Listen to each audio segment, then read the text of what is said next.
Yo, what is going on, you guys, and welcome back to another episode. In this video, we're going to be going over some major crypto news that you need to know about, in addition to answering some popular asked questions from you guys, like whether or not the crypto market is going to have any more life, why Bitcoin is still trading sideways, and if altcoins are still going to have the firepower to be considered a good investment for the year of 2021. There are a lot of things going on in addition to the market being pretty red because of this one reason that we're going to be going over in this video. So guys, if you are returning subscribers, welcome back to another video. Hope you guys have all been doing well. And for any new subscribers, welcome to the jungle. All right, guys, let's hop into the computer and see what's going on for today. So the global crypto market cap is at $1.33 trillion, or a 2% decrease over the last day. If we take a look at the crypto heat map, and for anyone who doesn't know what this is, red, not good. Green, we're seeing some positivity. You'll notice that for the overall market, we're seeing everything in the red today. So why is this? Let's first start off. So the U.S. June Consumer Price Index actually rose faster than expected, and we had the release of that report earlier today. So anytime we have the CPI index report coming out, we always see a dip in the price, whether it's permanent, whether it's a temporary dip. We always see some type of negative correlation with regards to reports coming out from the government. Now, you might be asking yourself, why is this? Why does a simple report have an influence on the price of cryptocurrency? So most of you guys should know, cryptocurrency has been known to be a hedge against monetary inflation, or the value of the dollar that is weakening every single time we get reports of this. Now, it is odd that we do have the reduction of cryptocurrency, because if this is supposed to be the hedge and we get more news stating that inflation is coming up, it should be the opposite, where people pour their money back into cryptocurrencies. But it looks like it has been the opposite ever since we were on the bull run that we had towards $60,000 with Bitcoin. It is definitely a mystery to solve, but sometimes you just have to put two and two together and realize, look, regardless of the exact reason on why this may be happening, we have seen this happen many times before in the past, and hopefully using this type of data, we can predict whether or not we have more buying opportunities, or if this could also be some type of data that we can use as newer investors to gauge what our next move may be. So going back into the top 100 cryptocurrencies, you guys will notice that for the day, we're still down about 1 to 3%. And in the last 7 days, we were down anywhere from 5 to 17%, with Ethereum back under $2,000. Now, this is going to open up some more buying opportunities, but it looks like a lot of retail investors are holding off on their investments. I know many people did soak up their purchasing power, and even at this point where many people have held off on investments, it looks like many people are not reluctant to invest in this market right now, because there is still so much FUD going on. There is a lot more volatility, and with Bitcoin, most importantly, we have to discuss this.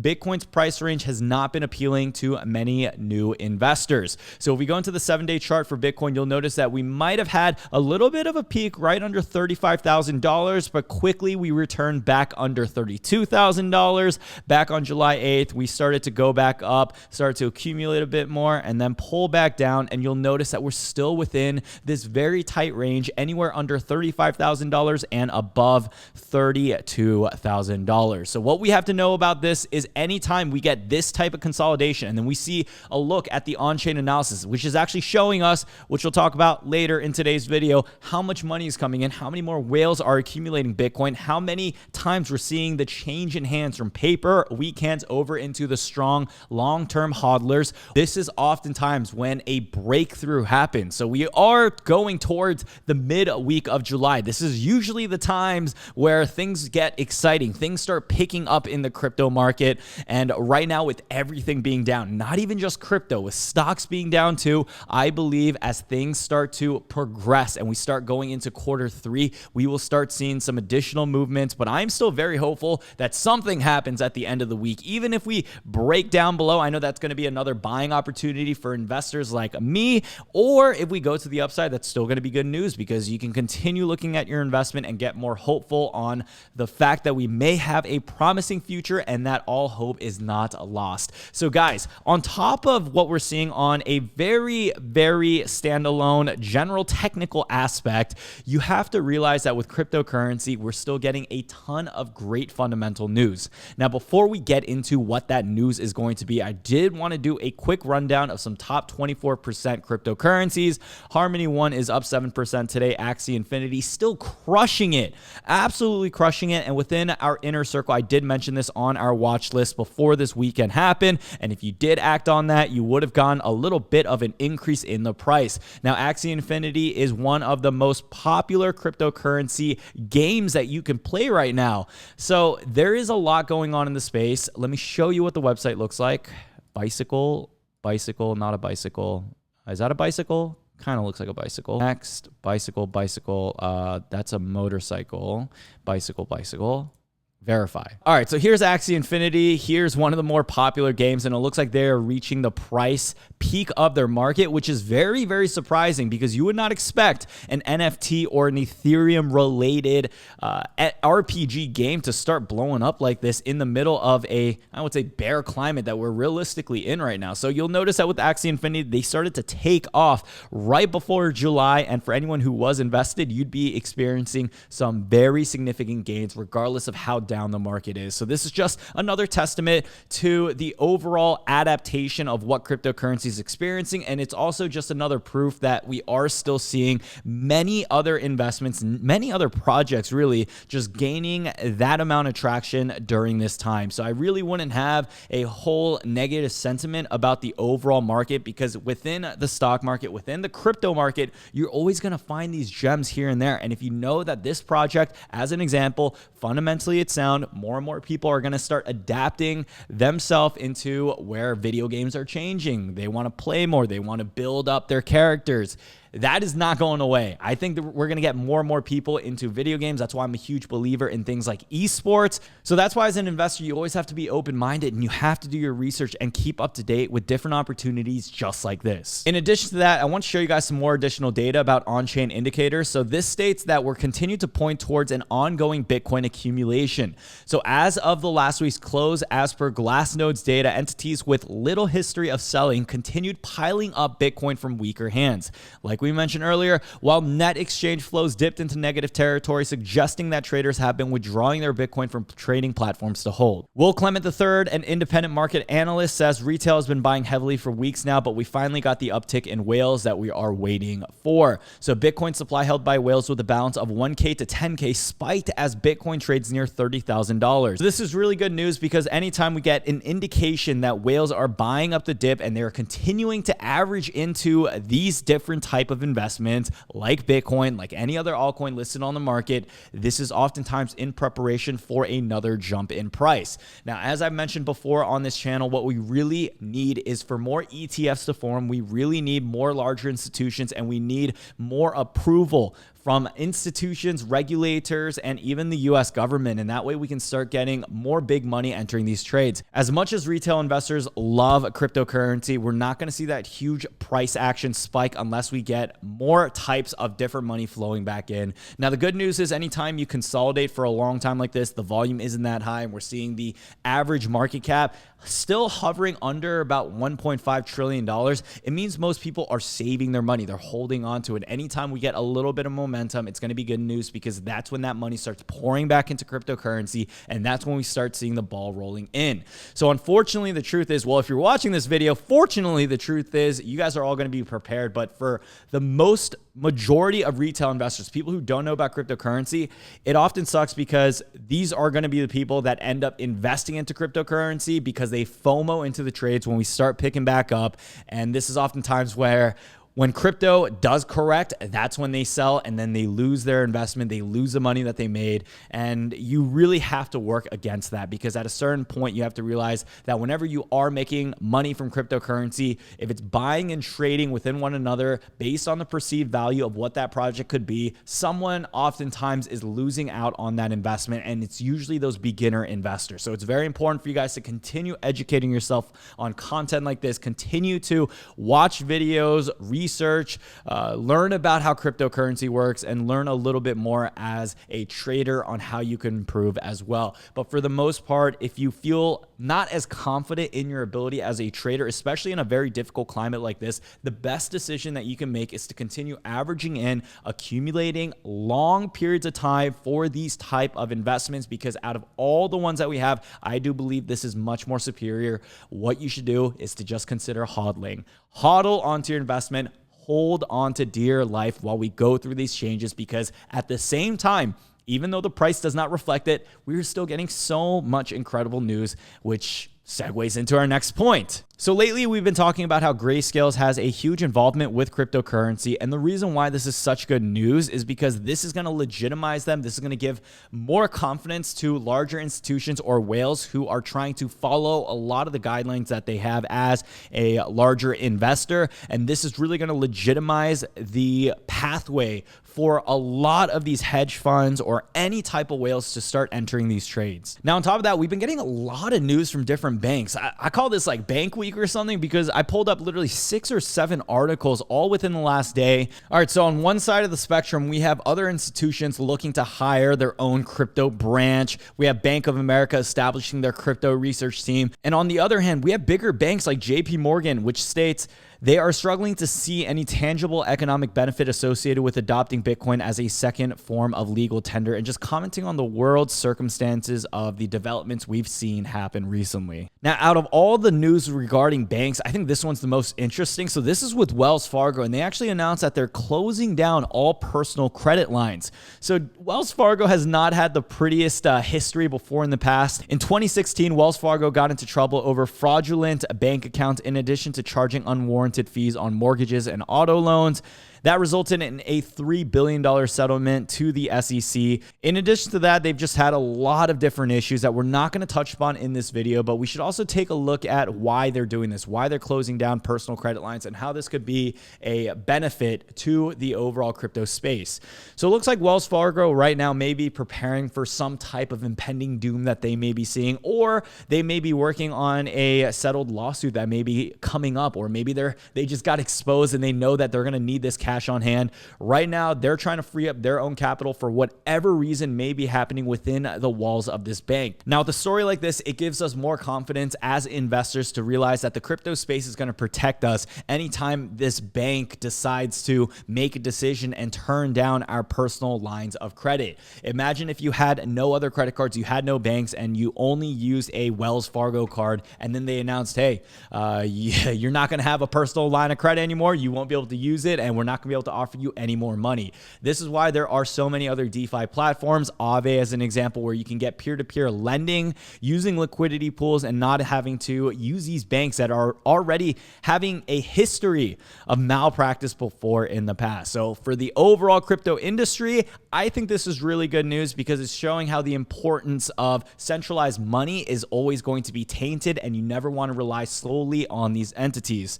So moving back into the point, we're getting other more interesting news. So Fidelity, if you guys didn't know, they've been one of the most, I would say, largest investment funds. If you guys ever use a 401k or a Roth IRA, they are very well known for that. It's really great to see that Fidelity is stepping in and saying, hey, we know where cryptocurrency is headed. We're seeing pretty much the development of this area, and what we need to do is increase our staff so they are ready. So it's really interesting, because they actually announced that they had an interest in Bitcoin for some time now, and that they've been mining Bitcoin as well, and that they're seeing all the type of institutional demand going on. And they quoted, we've seen more interest in Ether, so we want to be ahead of that demand, implying that they're talking about Ethereum, the price rises of that. So anytime we get news like this, it's just a strong indication that crypto is continuing to grow, and a lot of these smarter institutions with real big money are learning to get into this, and they're trying to position themselves in a place where they can support the overall adaptation of cryptocurrency. Now, Bank of America also established their cryptocurrency research team, and this new crypto team will be led by Alkesh Saha. I apologize if I butcher that name. And this is a founding member of the Data and Innovation Strategy Group at Bank of America. It will report to Michael Maras, who leads the bank's global fixed income currencies and commodities research. Besides cryptocurrencies, the team will also cover technologies tied to digital currencies. Candace Browning, head of Bank of America's Global Research, said in a memo, cryptocurrencies and digital assets constitute one of the fastest growing emerging technology ecosystems. We are uniquely positioned to provide thought leadership due to our strong industry research analysis, market-leading global payments platform, and our blockchain expertise. So this is just the news that we need to hear, especially during this time when the market's been going such sideways, where a lot of even these banks are saying, hey, we need our research teams. We know we have the capability. We know we have some smart eggs in-house. Why don't we put these eggs to our use where we can all make money together? So anytime we get banks stepping in and saying, hey, cryptocurrency is about to go to the next level, it's really good news, because this is when you want to consider investing. This is when you want to consider really dollar cost averaging into your investment so that you're ready when all these banks decide to pull the trigger and allow other clients or customers for them to really start investing into cryptocurrency. Or maybe they have an ETF where they manage your investment and they decide to put a portion of that into some type of cryptocurrencies. I believe when things pick up, it's going to happen very, very quick, and we're going to quickly be back to where we are. And I believe strongly that we are nowhere near the peak or the top cycle where crypto is headed, because right now there's still so much opportunity in the space, even though it can be very disappointing to see the market in the shape that it's in now. I am very hopeful and hope you guys can see the future of this as well too. Now, on top of that, got to give some news from our South Korean bank. So Woori, just compare that to like Bank of America or even JP Morgan Chase, maybe a step above that. They state, while South Koreans have traditionally been attracted to cryptocurrency, the regulatory framework forbids them from relying on exchanges for custody. This has spurred interest from banks in stepping in and including cryptocurrency custody in their services. However, from a legal standpoint, banks cannot offer these services independently and need to enter the market via joint ventures. And that is exactly what they're doing with their partnership, which is going to be another joint venture called CoinPlug. Now, on top of that, you guys, I want to talk a little bit more about the PPP. I was having a conversation with some friends talking about how, whatever happened to all that PPP money or this additional round of EIDL that some restaurants are getting. And there was actually a recent article that caught my attention. So California man was arrested for using government's COVID-19 PPP loan to buy cryptocurrency and Tesla. So this guy got arrested and he is going through court right now. And it's really crazy to hear how much money he took. So according to the article, a 40-year-old man from San Jose, California submitted at least 27 PPP loans and at least 7 EIDL loan applications on behalf of multiple persons and business entities. In this indictment, it alleged that this guy, Tran, sought in excess of $8 million in PPP and EIDL loans and obtained over $3.6 million in illicit loans. And he proceeded to ultimately net over $2 million from the scheme. Tran and others used this illicit loan proceeds to make purchases at restaurants and retail stores, make deposits into personal investment accounts, buy cryptocurrencies, and in one instance to purchase a $100,000 Tesla from a luxury car dealership.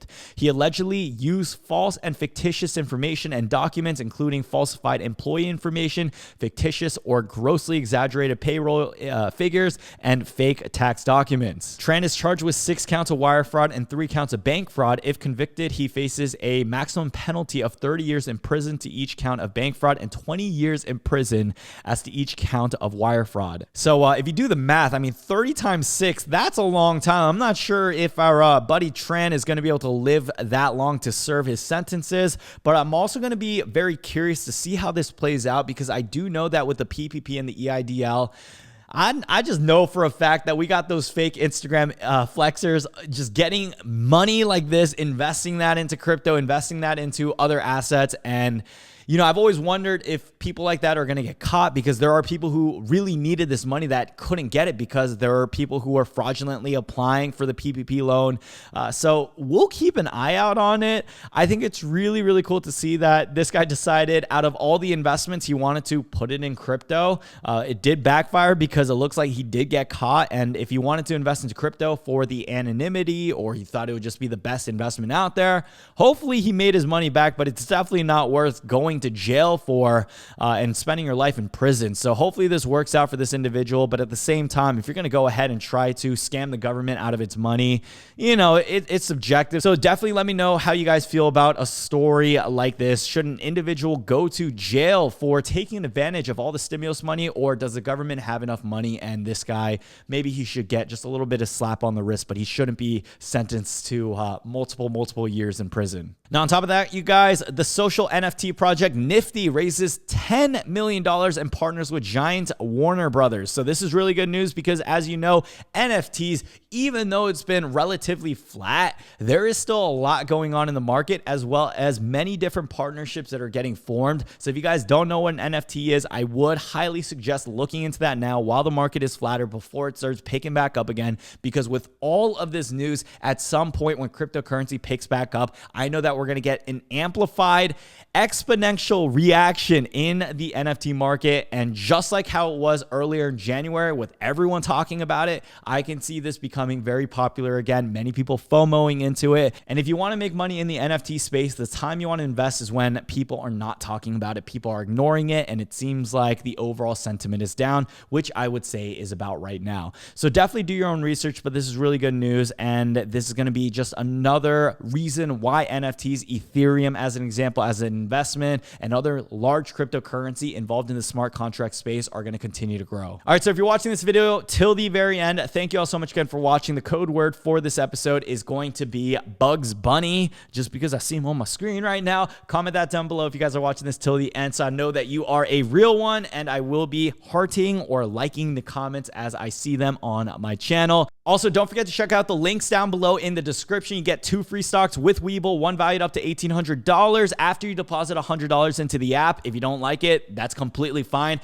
Just deposit $100 into the app, use my link, pull out your stocks, you're good to go. Free money right there. Also, don't forget to check out BlockFi, where you can earn interest on your cryptocurrency up to 8 to 9% back. And on top of that, if you use my link, you're going to be getting a little welcome bonus in free Bitcoin, depending on how much you deposit as well. One last thing, don't forget to check out Surfshark. If you need a VPN, if you need to protect yourself and you don't want creepy creepers watching you and what you're doing on the internet, use a VPN. Check my link out, 83% off and 3 months free. Huge discount just for you. Thank you all so much again for watching. Don't forget to comment down below that secret word and like this video if you guys have not yet already. And until next time, take care and peace out.